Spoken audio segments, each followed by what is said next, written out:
Hello guys, ഞാനിന്ന് പറയാൻ വന്നതെന്ന് വെച്ച് കഴിഞ്ഞാൽ കുറേ ആൾക്കാർക്കുള്ളൊരു ഡൗട്ടാണ്. കുറച്ച് പേർക്കൊക്കെ അറിയാം എങ്കിൽ തന്നെയും ഈ ആംബുലൻസിനെ പറ്റി ഒന്നും അറിയാത്ത കുറച്ച് ആൾക്കാരുണ്ട്. അപ്പോൾ അവർക്ക് വേണ്ടി ഉള്ളൊരു വീഡിയോ ആണ്. അപ്പോൾ അവർക്കൊരു ഡൗട്ട്, ഈ ആംബുലൻസ് എടുത്തിട്ട്, അതായത് നമ്മൾ പുതിയതായിട്ടൊരു ആംബുലൻസ് നമ്മൾ വാങ്ങിക്കുന്നു, ആ ആംബുലൻസ് വാങ്ങിച്ചിട്ട് നമുക്ക് ആംബുലൻസിൽ ഉപയോഗം കഴിഞ്ഞാൽ, അതായത് നമുക്ക് ആംബുലൻസ് വേണ്ടാന്നുണ്ടെങ്കിൽ നമുക്കതൊരു നോർമൽ വെഹിക്കിളായിട്ട് ഉപയോഗിക്കാൻ പറ്റുമോ, അല്ലെങ്കിൽ ഒരു നോർമൽ വെഹിക്കിൾ എടുത്തിട്ട് അത് നമുക്ക് ആംബുലൻസ് ആക്കാൻ പറ്റുമോ എന്നുള്ളൊരു ചോദ്യം കുറേ ആൾക്കാർ എന്നോട് ചോദിച്ചു. ശരിക്കും അങ്ങനെ പറ്റൂല.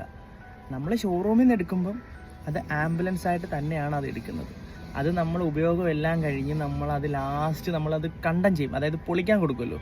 ലാസ്റ്റ് നമ്മളത് സാധാരണ പൊളിക്കാൻ കൊടുക്കുകയല്ലെന്നുണ്ടെങ്കിൽ അങ്ങനെയാണല്ലോ. അപ്പം അന്നേരവും അത് ആംബുലൻസ് തന്നെയാണ്. അല്ലാതെ ഒരിക്കലും നമുക്കിത് ആംബുലൻസ് എടുത്തിട്ട് നോർമൽ വെഹിക്കിൾ ആക്കാനോ, നോർമൽ വെഹിക്കിൾ എടുത്തിട്ട് ആംബുലൻസ് ആക്കാനോ പറ്റൂല. ഒരുപാട് പേരെന്നോട് ഈ ഒരു ക്വസ്റ്റ്യൻ ചോദിച്ചിട്ടുണ്ടായിരുന്നു. അപ്പോൾ അവർക്ക് വേണ്ടിയാണ്. എങ്കിലും ഒരുപാട് പേർക്ക് അറിയാവുന്നതുമാണിത്. വണ്ടി ഫീൽഡൊക്കെ ആയിട്ട് നിൽക്കുന്ന ഒരുപാട് പേർക്ക് അറിയാം. പക്ഷേ ഒന്നും അറിയാത്ത കുറച്ച് ആൾക്കാരുണ്ട്. അപ്പോൾ അവർക്ക് വേണ്ടിയാണ് ഞാൻ ഈ വീഡിയോ ചെയ്തത്. ഒരുപാട് ക്വസ്റ്റ്യൻസ് എനിക്ക് വന്നുകൊണ്ടാണ് ഞാൻ ഈ വീഡിയോ ചെയ്തത്. ഓക്കെ.